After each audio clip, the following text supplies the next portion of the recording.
बिस्मिल्लाहिर्रहमानिर्रहीम। अस्सलातु वस्सलामु अलैका या रसूल अल्लाह व अला आलिका व अस्हाबिका या सय्यद या हबीब अल्लाह। अस्सलातु वस्सलामु अलैका या नबी अल्लाह व अला आलिका व अस्हाबिका या नूर अल्लाह। प्यारे दोस्तों, अस्सलामु अलैकुम। Welcome to our religion Islam channel. दोस्तों, आज का टॉपिक है रसूल अल्लाह सल्लल्लाहु अलैहि वसल्लम का बचपन मुबारक। मक्का के मोअज़्ज़िज़ लोगों का ये रिवाज था कि वो अपने बच्चों को माँ की गोद में पलता देखने के बजाय सहरा में रहने वाले कबीलों के पास बचपन गुजारने के लिए भेजते। इसकी वजह ये थी कि देहात की खालस ग़िज़ाएँ खाकर बच्चों के अज़ा और जिस्म मज़बूत हों और इनकी खालस अरबी सीख कर वो भी इसी फसाहत व बलागत से कलाम करने वाले बन जाएं। इसी वजह से अल्लाह के आखिरी नबी सल्लल्लाहु अलैहि वसल्लम को हज़रत हलीमा साद ने ये रज़ी अल्लाह ताला अन्हा के सुपुर्द कर दिया। इनका ताल्लुक़ कबीला बनु साद से था जो बनी हवाज़न की एक शाख था। ये कबीला अरबियत और फसाहत में अपना जवाब नहीं रखता था। हज़रत हलीमा अपने कबीले की ख़वातीन के साथ मक्का में बच्चे को रज़ायत पर लेने के लिए आईं। हज़रत हलीमा की किस्मत का सितारा अपने अरूज पर था कि वो आपको 2 साल तक दूध पिलाने की सआदत इनके हिस्से में आई।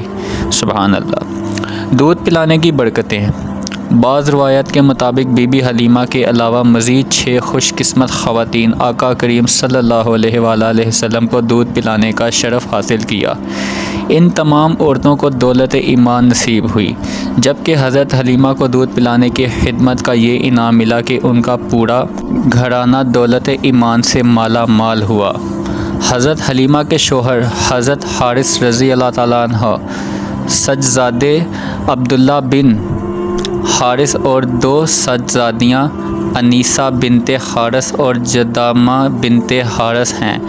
जुदामा बिनते हारिस ही शीमा के नाम से मशहूर हैं, जो अल्लाह के आखिरी नबी अलैहिस्सलाम की बड़ी रज़ाई बहन थी और आपको गोद में खिलाती और लोरियाँ देती थी।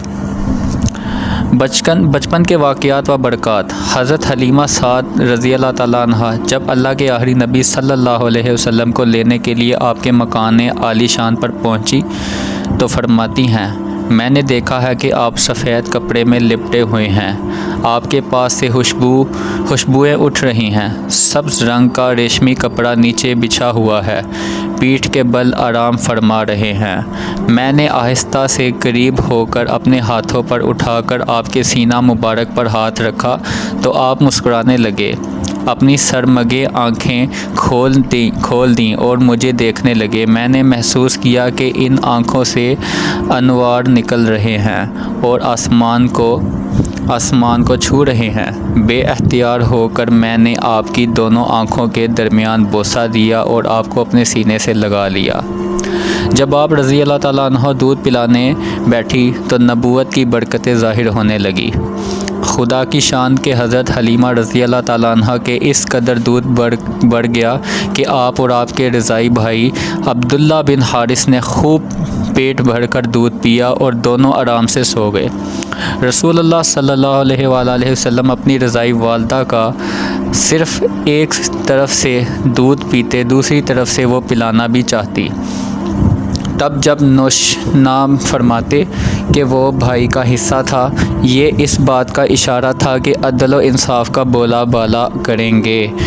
आपकी बरकत से हज़रत हलीमा की लाग़ुर ऊँटनी जो दूध से खाली थी, इसमें भी खूब दूध आ गया। हज़रत हलीमा के शोहर ने उसका दूध दोहा और दोनों मियाँ बीवी ने खूब सैर होकर दूध पिया और वो रात बड़ी राहत व सुकून के साथ बसर की और रात भर मीठी नींद के मज़े लूटते रहे। जब बेदार हुए तो हज़रत हलीमा के शोहर हारिस बिन अब्दुल्ज़ा कहने लगे, हलीमा तुम बड़ा ही मुबारक बच्चा लाई हो। हज़रत हलीमा रज़ी अल्लाह ताला अन्हा ने कहा कि वाकई मुझे भी यही उम्मीद है कि ये बच्चा बड़ा बाबरकत है और खुदा की रहमत बनकर हमें मिला है। अन करीब हमारा घर हैरो बरकत से भर जाएगा।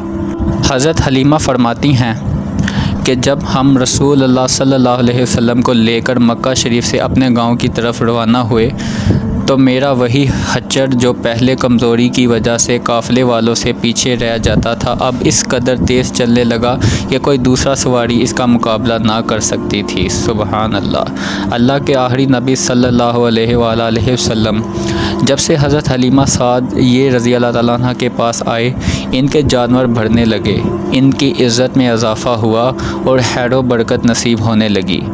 جب تک آپ وہاں رہے بی بی حلیمہ کا گھر خیر و برکت سے بڑا رہا، دن بہ دن ان انعامات اور برکات میں اضافہ ہوتا رہا اور خوشحالی کی زندگی بسر کرنے لگے۔ حضرت حلیمہ رضی اللہ تعالیٰ عنہ فرماتی ہیں، دودھ پینے کی عمر میں آپ کی دیکھ بھال میں مجھے بہت آرام تھا۔ آپ دوسرے بچوں کی طرح نہ چیختے چلاتے اور نہ روتے۔ 2 ماہ کی عمر میں آپ گھٹنوں کے بل چلنے لگے، 3 ماہ کی عمر میں اٹھ کر کھڑے ہونے لگے، 4 ماہ کی عمر میں دیوار کے ساتھ ہاتھ رکھ کر ہر طرف چلا کرتے، 5 ماہ کی عمر میں چلنے پھرنے کی پوری قوت حاصل کر چکے تھے، 8 ماہ کی عمر میں یوں کلام فرماتے کہ بات اچھی طرح سمجھ میں آ جاتی، 9 ماہ کی عمر میں فصیح باتیں کرنا شروع فرما دی۔ آپ صلی اللہ علیہ وسلم نے اپنی عمر کے ابتدائی تقریباً 4 سال تک قبیلہ بنو سعد میں برکتیں لٹاتے رہے۔ وہاں آپ نے اپنی رضاعی بہن بھائیوں کے ساتھ بکریاں بھی چرائیں۔ بکریاں چراگاہوں میں لے جا کر ان کی دیکھ بھال کرنا یہ تقریباً تمام انبیاء کرام علیہ السلام کی سنت ہے۔ آپ نے اپنے عمل سے بچپن ہی میں اپنی ایک خصلت نبوت کا اظہار فرما دیا۔ قبیلہ بنو سعد میں جب پہلا شق صدر ہوا، اس سے گھبرا کر حضرت حلیمہ آپ کو بی بی آمنہ کے پاس لائیں اور ان کے سپرد کر دیا۔ اس کے بعد آپ اپنی والدہ پاک کی گود میں پرورش پانے لگے۔